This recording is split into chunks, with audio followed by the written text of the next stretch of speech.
Boa tarde, pessoal, tudo bom? Mais um momento para a gente refletir, mais meia horinha de história para a gente refletir um pouquinho sobre o passado. Hoje vamos conversar um pouquinho, trocar uma ideia um pouco sobre Era Vargas, né? Só um parênteses, barulhinho que talvez alguns devem estar ouvindo ao fundo, é minha impressora, que eu estou imprimindo algum material para o próximo slide, até fica o convite aí, que vou resolver as questões do Enem de Ciências Humanas, mais precisamente ali a parte que toca a história, obviamente, do ano de 2019, para a galera que está estudando aí, né? Já sabe que o Enem foi postergado em virtude da pandemia, então aguardamos agora as novas datas. E assim também vai ser o vestibular da Universidade Federal do Rio Grande do Sul, né, que é o público aqui do nosso estado.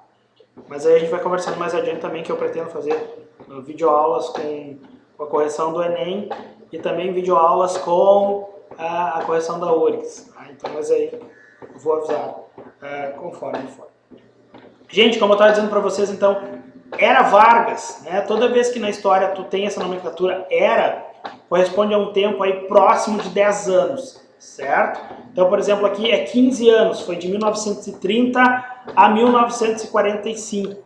Então, quais são os antecedentes dessa Era Vargas? O que leva, portanto, Getúlio Vargas ao poder? Lembrando que se a gente for estudar para algum vestibular, algum Enem, eles não vão perguntar o que aconteceu no dia 3 de outubro de 1930, que é aquele episódio de Cavalos no Obelisco, que vai dar início a toda a Revolução de 1930, né? Mas sim vai ser perguntado, por exemplo, os fatores que te levaram aqui, sempre tendo aquela ideia de história processual e não história fato-consequência, como há muito tempo se via também. Então vamos lá. Pessoal, os antecedentes dessa Era Vargas tem a ver com o final da República Café com Leite. Como é que funcionava? Washington Luiz, que era o presidente do Partido Republicano Paulista, do PRP, né, de caráter positivista também, depois uma outra aula a gente conversa um pouquinho mais sobre o que é positivismo, pela lógica e pelo acordo tratado entre esses partidos, ele deveria indicar para concorrer às eleições um mineiro. E não é isso que ele faz, ele indica outro paulista, Júlio Prestes. E aí quebra aquela aliança que tinha, aquele pacto que tinha do café com leite, que era São Paulo e Minas Gerais. São Paulo, grande produtora de café, Minas Gerais, grande produtora de leite. Ele quebra essa lógica. Então as lideranças estaduais do Partido Republicano Mineiro vão sair fora do governo e vão fazer uma aliança liberal, que até que eu coloquei ali no PowerPoint o nomezinho, com o Rio Grande do Sul, sob a liderança de Getúlio Vargas, que era o então presidente estadual, que hoje a gente chamaria de governador, claro, e também a liderança política do João Pessoa na Paraíba. E eles formam então essa tríplice: Antônio Carlos em Minas Gerais, João Pessoa na Paraíba e Getúlio Vargas aqui no Rio Grande do Sul, formando então, portanto, a Aliança Liberal, certo? Então tem ali até um gráfico, eu fiz um PowerPoint brincadeirinha ali com vocês, ali ó.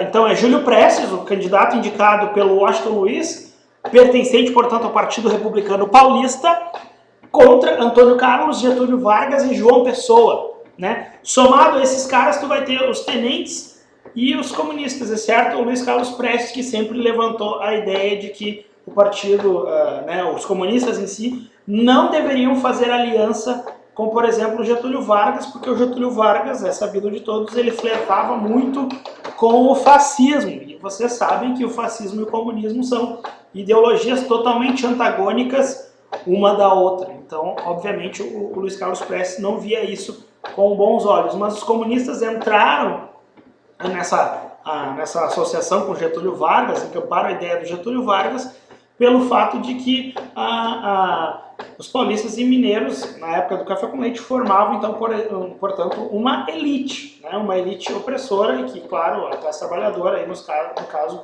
eram, como sempre, os oprimidos. Por isso, então, que os comunistas vão se coadunar com as ideias de Getúlio Vargas, mesmo, portanto, muitas vezes sabendo que Getúlio Vargas não passava de outro pertencedor, de outra elite, né? No caso, a elite sul-rio-grandense, não a elite paulista mineira, mas não deixava de ter algum determinado privilégio por ser elite.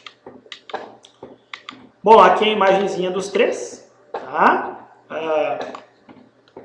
Júlio Prestes, Getúlio Vargas, né, e assim por diante.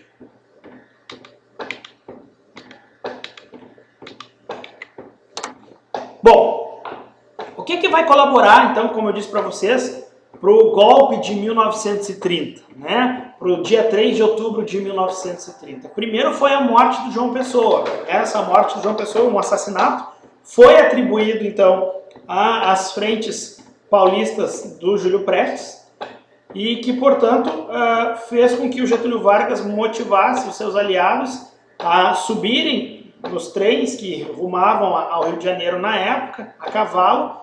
E no dia 3 de outubro, por volta das 3 da manhã de 1930, eles atam o cavalo no obelisco. O obelisco é um monumento que tem lá no Rio de Janeiro, tá aqui o obelisco, né? E a gauchada toda atada, toda instrumentarizada, né, melhor dizendo, a caráter, e com os cavalos, né, dando início à Revolução de 1930. Alguns parênteses aqui é importante ressaltar. Alguns historiadores notificam a ideia de que, por exemplo, a ideia do líder carismático, né? Por que a gente tem que ressaltar a questão da liderança carismática? Nesse período, 1930, o Mussolini na Itália e o Hitler na Alemanha ascendiam ao poder, chegavam ao poder, né?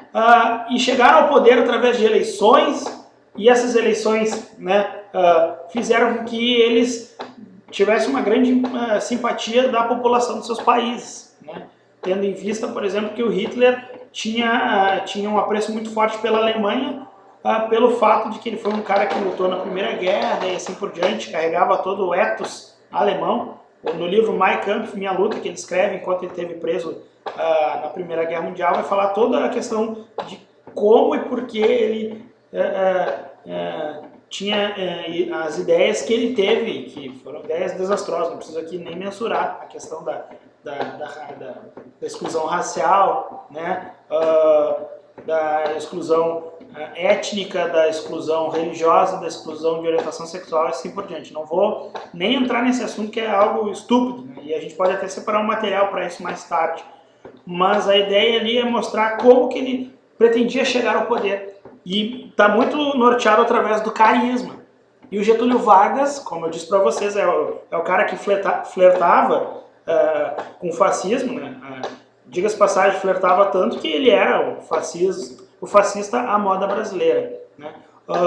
Ele, inclusive, ele vai fazer uso desse carisma também para chegar ao poder, porque quando o Getúlio Vargas concorre às eleições, né, que mais tarde ele não chega a ganhar, ele concorreu às eleições propondo algumas ideias, como, por exemplo, férias remuneradas, 13º, licença gestante, licença saúde, hoje o que a gente conhece como consolidação das leis trabalhistas. Até então, até a época de Getúlio Vargas, não se pensava isso a nível de Brasil. Não tinha essa configuração de lei trabalhista que nós temos hoje. E o Getúlio Vargas vem muito ao encontro disso. Obviamente, ele vai utilizar dessas ideias, atrelado ao seu carisma, para poder ganhar as eleições. Mas por que não ganha as eleições? Porque estava muito óbvio, né, que tinha um representante das elites, configurado assim, Júlio Prestes, e o Getúlio Vargas correndo por fora com medidas populares. Por que não ganha eleição? Porque o voto é aberto, pessoal, nesse período. Tu assinalava lá o nome do teu candidato na cédula eleitoral e apresentava para o fiscal de mesa. E esse fiscal de mesa, então, confirmava o teu voto. Como tu tinha o fiscal de mesa, tu tinha os fiscais partidários, que eram aqueles caras que trabalhavam para os coronéis, para as lideranças políticas dos seus estados, que naquele período a gente chamava de coronéis, dando a origem da palavra, então, portanto, mais tarde, coronelismo, que é outra aula importante. Eu estou sugerindo várias aulas aí hoje. É outra aula importante que a gente pode trabalhar mais tarde, certo? Mas percebam bem o detalhe. Ele faz uso desse carisma para poder chegar à eleição. Ele não ganha porque o voto é aberto. E sendo o voto aberto, tendo fiscais, se eu não voto conforme o meu coronel mandar, né, eu posso ter grandes prejuízos, inclusive com um prejuízo maior que a perda da minha vida. Então, a questão da violência eleitoral é algo muito forte naquele contexto, certo? Bueno, seguindo o baile, como a gente diz, né? Então, a partir de 1930, o Getúlio Vargas e os membros da Aliança Liberal derrubam o Washington Luiz. O Washington Luiz, então, não chega a passar o cargo para o Júlio Prestes. Aliás, o Júlio Prestes não chega a assumir. E de 1930 até 1934, tu vai ter ali algumas contextualizações. Por exemplo, uma das primeiras medidas que o Vargas vai fazer é dissolver a Assembleia. Tornar a Assembleia Nacional, né, algo nulo.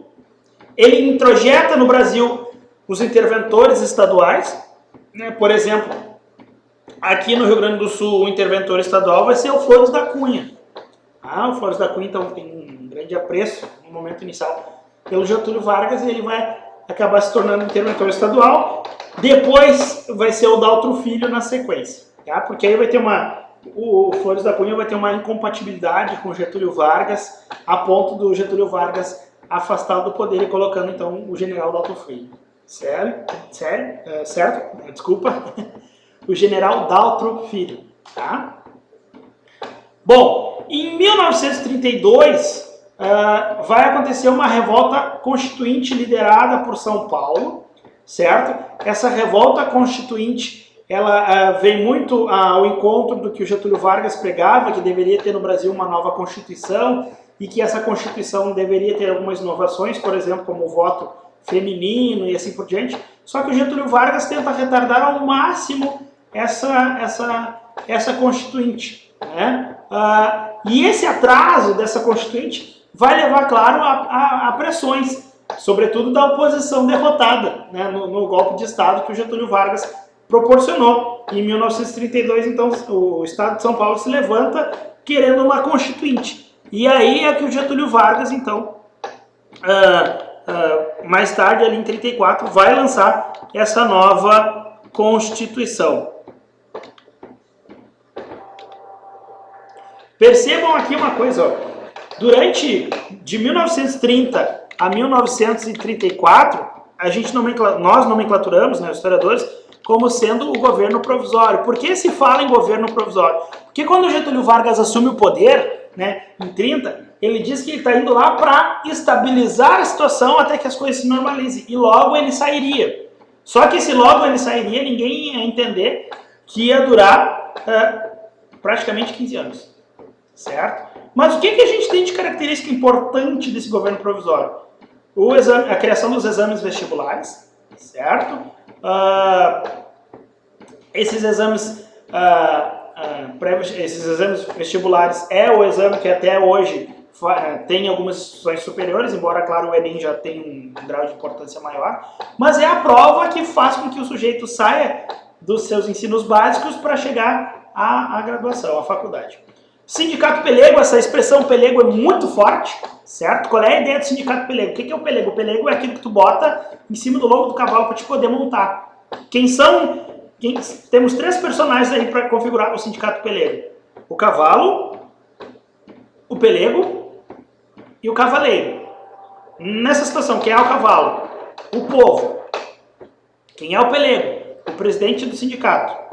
E quem é o cavaleiro? O Getúlio Vargas. Ou seja, o sindicato pelego é aquele que o governo escolhe o presidente do sindicato e é esse cara, a mando do governo, que vai deliberar as ações do sindicato. É aquele sindicato que é mandado pelo governo. Por isso que a gente chama qualquer sindicato que se rebaixa as condições e propostas, muitas vezes desonestas dos patrões e dos governos, a gente chama de sindicato pelego, que o pelego é aquilo que a gente monta em cima do cavalo. E quem é que monta em cima é o cavaleiro, que nesse caso o cavaleiro é o governo e o cavalo é o povo, né? Ou a classe trabalhadora, enfim. Também é nesse período que entra o contexto do salário mínimo. Até então tu não tinha a lei que pregasse a ideia de salário mínimo. Hoje nenhum brasileiro que trabalha em carteira assinada pode ganhar menos de um salário mínimo, né? Por que eu falo hoje? Porque a gente sabe que devido à globalização mundial, ao avanço do capitalismo, né, e do neoliberalismo, essas leis acabam caindo por terra, acabam sendo modificadas para a alegria de patrões e, de certa forma, para a tristeza da classe trabalhadora, né? Nós temos aí já faz um ano e pouco, 2 praticamente, a partir de foi em novembro de 2017, se não me falha a memória, teve a aprovação das flexibilizações da lei do trabalho, né, que dependendo do ponto de vista, para a classe trabalhadora, são leis que vêm a nos prejudicar. Enfim, Brasil mais uma vez mostrando sendo o Brasil.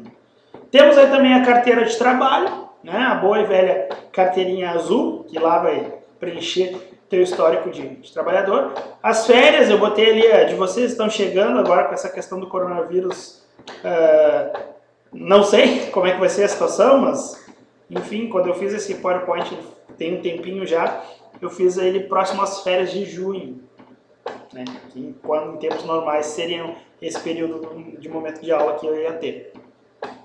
Bom, além disso nós temos a assistência social, aquela ideia do governo pegar uma porcentagem do teu salário e levar isso para a Previdência Social para pagar a aposentadoria, né? Antes não se tinha essa noção. E agora, com o governo Bolsonaro, tende a outra modificação, mas houve uma segurada aí por parte do Ministério da Economia que tiraria a questão da situação de solidariedade do Instituto de Previdência para uma coparticipação. Como é que funcionaria isso? Né? O nosso sistema de aposentadoria até então, ele funciona da seguinte forma: essa porcentagem que o governo tira do nosso salário para quem trabalha de carteira assinada é para pagar quem já está aposentado. Então entra a ideia da solidariedade, eu tiro um pouco do que é meu para pagar quem está aposentado, certo? Qual é a ideia da coparticipação? A ideia da coparticipação é que devido, um dos argumentos do governo, não quer dizer que eu concorde, né? Mas devido ao aumento da expectativa de vida da população brasileira, logo a nossa pirâmide etária estaria invertida, nós teríamos menos jovem e mais pessoas idosas. Se continuar nessa ideia de que nós temos que ter uma previdência solidária, ou seja, tirar uma porcentagem de quem está trabalhando para pagar os idosos, não ia ter suficiente, porque tem pouco jovem e muita gente velha. Então o que se fez? Estendeu o tempo de serviço das pessoas, né, e em contrapartida força o trabalhador a ter, por exemplo, plano de previdência complementar, porque segundo essa ideia, tu trabalhando mais tempo, né, o governo então participaria com a média do teu salário. E a gente sabe, quando a pessoa vai ficando velha, se o governo vai entrar só com a média do salário, tu gasta tudo em remédio. Então essa é a grande crítica, inclusive foi um dos motivos que fez com que essa reforma da Previdência não fosse de todo avançada. Esse quesito aí da solidariedade, da coparticipação ainda está em vistas, né? Está em processo de estudo. Por questões eleitoreiras também, né? Ano de eleição e tal, os caras dão uma segurada. Os caras que eu digo, os políticos. Bom, outra coisa, jornada de trabalho de 8 horas, então, passa a ser regulamentada essas 8 horas de trabalho, e o ensino primário gratuito, certo? Perceba que tudo isso que eu coloquei para vocês ali, carteira de trabalho, salário mínimo, blá, blá, blá, ainda não é a consolidação das leis de trabalho. Essa CLT vai ser formalizada algum tempo depois, por exemplo, lá na ditadura militar, né? A gente não diz que a CLT não é do Vargas, mas começou com o Vargas, porque na CLT vai entrar mais tarde lá o Fundo de Garantia por Tempo de Serviço, que foi durante o período da ditadura militar. E aí sim que entra o que seria a CLT hoje, né? As consolidações da lei do trabalho. Então é uma série de leis que são consolidadas para o trabalhador. Então esse aqui é o Lindolfo Collor, pai do ex-presidente Collor de Mello, que foi o primeiro presidente a sofrer processo de impeachment no Brasil. Tá? Esse cara foi, então, ministro da Educação do governo Vargas e foi ele que instituiu, por exemplo, os exames vestibulares. Certo? Constituição de 1934. Gente, eu sempre condeno a ideia de pegar coisas da internet e tal, mas o problema de pegar coisas da internet é pegar e tu não saber argumentar. Então, por exemplo, aqui eu peguei lá do site do Wikipedia, que é uma enciclopédia livre, cada um coloca o que sabe, né? Todo mundo pode cooperar, só que não tem até onde eu sei, né, não tem uma fiscalização. Fiscalização não é um termo, mas uma ponderação, uma mediação de quem coordena lá o Wikipédia. Tá?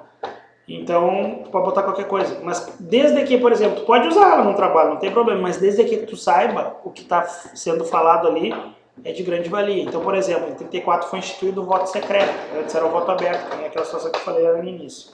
Estabeleceu o voto obrigatório para maiores de 18 anos, proporcionou o voto feminino, né, que até então mulher não podia votar, previu a criação da Justiça do Trabalho, que ela existe hoje até aí, a Justiça Eleitoral, que também até hoje existe, e assim por diante, tá?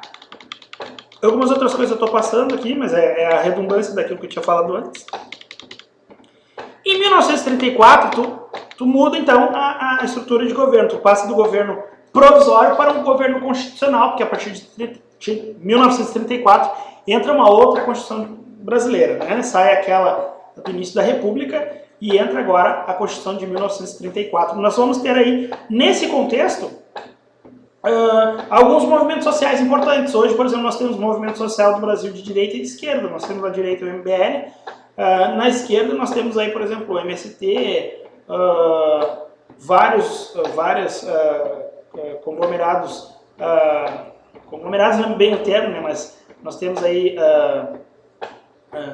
várias frentes de protesto na ala da esquerda, né? Algumas frentes na ala da direita, mas eu procurei citar duas frentes. Movimentos sociais, por exemplo, nós podemos encaixar os sindicatos, por exemplo, também é um movimento social. Naquela época de 34, tu tem dois movimentos sociais bem fortes, a Ação Integralista Brasileira, né? A AIB, e a Aliança Nacional Libertadora, a ANL, com as suas respectivas lideranças. Esse aqui é o Plínio Salgado, principal articulador do integralismo brasileiro, né? O integralismo seria, brincando em miúdos, né? O fascismo e o nazismo brasileiro, né? Enquanto na Alemanha o Hitler matava uma série de segmentos sociais, né? Gays, negros, latino-americanos, comunistas, judeus e assim por diante. Aqui no integralismo, os perseguidos eram nordestinos, negros, não católicos, né? Ou melhor dizendo, não cristãos, né? E assim por diante. E quais os estados que mais prosperaram o integralismo naquela época? Os estados do sul, que por óbvio os estados onde tem mais onde a colonização europeia, melhor dizendo, é mais arraigada, é mais forte. E aí o Instituto Racista Europeu veio para cá e ficou, e não é à toa que Rio Grande do Sul, Santa Catarina e Paraná são os estados onde o integralismo prosperou, né? Se é que isso pode ser um termo certo, prosperar nesse sentido, mas onde ele vingou, tá? E basicamente eles tinham essa característica, a camiseta verde, o terno, a gravata um preto, quase um verde escuro, com no braço escrito Sigma, que quer dizer soma, agregar, né? Assim como lá o nazismo tinha a suástica, o fascismo tinha o feixe, né? Um feixe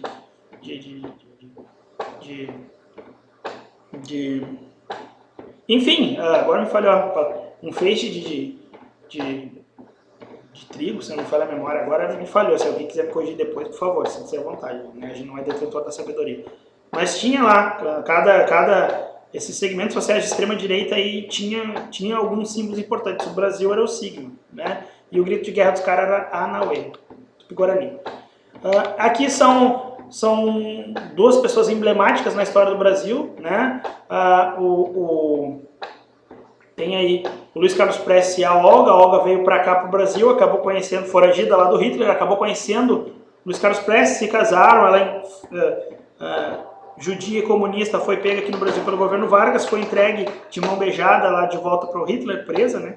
E ela, inclusive, foi grávida para lá. O filho deles, depois veio a nascer, a filha, né, melhor dizendo, foi entregue para a mãe do Luiz Carlos Prestes aqui no Brasil, né? Diga-se de passagem, ela pariu a criança em campo de concentração nazista e até os 2 anos ela fica, né? Até um pouco menos, quando a criança desamamenta, talvez. E aí imagina a situação, né? Ter que tirar o teu filho é retirado do teu colo e entregue, sabe Deus aonde, tu não tem nenhuma noção do que aconteceu. Bom, a Olga, né? Pense o que passaria pela cabeça de uma mãe tendo seu filho retirado por um soldado, tu nem sabe o que vai fazer, e sabendo que o teu filho era descendente de judeu e tua mãe era comunista numa Alemanha racista, como era naquela época. Tá? Então é importante a gente fazer essa reflexão. Bom, já nos últimos minutinhos aí, como a promessa é sempre meia horinha, 30 minutos, não mais que isso, estamos aí chegando para a parte final do governo, né? Temos aí o governo constitucional, onde o Plano Cohen é um conjunto de cartas falsas elaborada pelo Vargas e publicada nos principais jornais do Brasil, jornais escritos, que era a principal fonte, onde os comunistas pretendiam invadir o Brasil. Essa foi a justificativa que o Vargas deu para instaurar, por exemplo, o regime do Estado Novo, que vai ser conhecido como ditadura Vargas, certo? Então tu vai ter ali, entre outras coisas, a queima das bandeiras, né, dos estados, tu vai ter uma nova Constituição, que vai ser chamada polaca, porque ela vai se assimilar muito com a Constituição polonesa daquele contexto, né, de uma Polônia nazista, diga-se passagem. Vai retirar do trabalhador o direito de greve, as eleições para presidente passam a ser indiretas, ou seja, é um colegiado de pessoas e não mais a democracia, né, institui a pena de morte e assim por diante. Nesse contexto, o Brasil está encarando a Segunda Guerra Mundial. Temos ali o início do nosso processo de industrialização, com a Companhia Siderúrgica Nacional, para bens de consumo duráveis, futuramente lá para o governo JK, olha só como isso é importante. Temos o DIP e o DASP, que são os departamentos de controle, repressão e tortura do governo Vargas, que depois na ditadura militar vai voltar com outro nome, por exemplo o DOPS, mas vai vir com uma violência tão grande quanto na época do Vargas. E esses dois departamentos que mais tarde levaram a Olga para a Alemanha de novo, de presente para o Hitler. Então é um momento de repressão, tortura, censura da imprensa, né? É nesse contexto que é criada a Voz do Brasil, para, né, tu saber o que está acontecendo no país, mas claro que ali tem a visão do governo. Naquela época tinha a visão do governo, não tinha aquela imparcialidade de jornalismo que muitos pregam e que a gente sabe que dificilmente se consegue. Por parte da mídia, enfim, que defende os seus interesses. E ali, nesse contexto, então, a Voz do Brasil é usada então, para manipular as ações de governo, certo? Bom, com o final, o Brasil vai à Segunda Guerra e aí o Getúlio Vargas entra numa contradição. Qual é essa contradição? Né? O Getúlio Vargas era nazista, fascista, o que quisesse, né? Extrema-direita aqui no Brasil, e ele foi lutar na guerra justamente contra Hitler e Mussolini, né? Porque os Estados Unidos afundou navios aqui e forçaram a culpa para a Alemanha, fazendo com que o Getúlio Vargas declarasse guerra contra os seus maiores amigos políticos, ideológicos, assim por diante. E aí, claro, Getúlio Vargas entra numa contradição e ele acaba saindo do poder. Ao final do Estado Novo, nós temos essa configuração partidária, né? O PTB surge dos setores getulistas, né, o Partido Trabalhista Brasileiro, a UDN, União Democrática Nacional, é a burguesia nacional, é o pessoal que sustenta aí a economia. Diga-se passagem, essa UDN mais tarde é que vai forçar o golpe militar de 1964. Inclusive, até hoje tem alguns simpatizantes da UDN aí, mesmo em 2019, 2020, né? 2018 também. É só a gente acompanhar a nossa situação política atual, vocês vão entender o que eu estou falando. Depois aí tem o PSD, que são gestulistas, mas a oligarquia estadual, e o PCB, sob a liderança do Prestes. E ainda, mesmo que o Getúlio Vargas não tivesse mais uma simpatia tão forte pela mídia, pela elite burguesa nacional, que é os caras que, entre aspas, mandam no Brasil, o Getúlio Vargas lançava por baixo do pano a ideia do queremismo, ou seja, queremos Getúlio ainda no poder, né? E esse queremismo ficou latente por muito tempo, a ponto que o Getúlio Vargas vai voltar anos mais tarde com uma eleição democrática, voto fechado nos braços do povo. E é nesse contexto que ele vai criar, por exemplo, a Petrobras. Aí, ó, o Getúlio acabou de cair. Certo, gente? Mas isso aí é papo para outra videoaula. Certo, povo? Não vou estar pedindo para vocês curtirem aí e tal, porque eu não sei mexer ainda. Uma hora dessa, quando eu aprender, eu falo para vocês curtirem, parará. Tá, pessoal? No mais era isso. Um abraço para vocês e Tchau, Zito!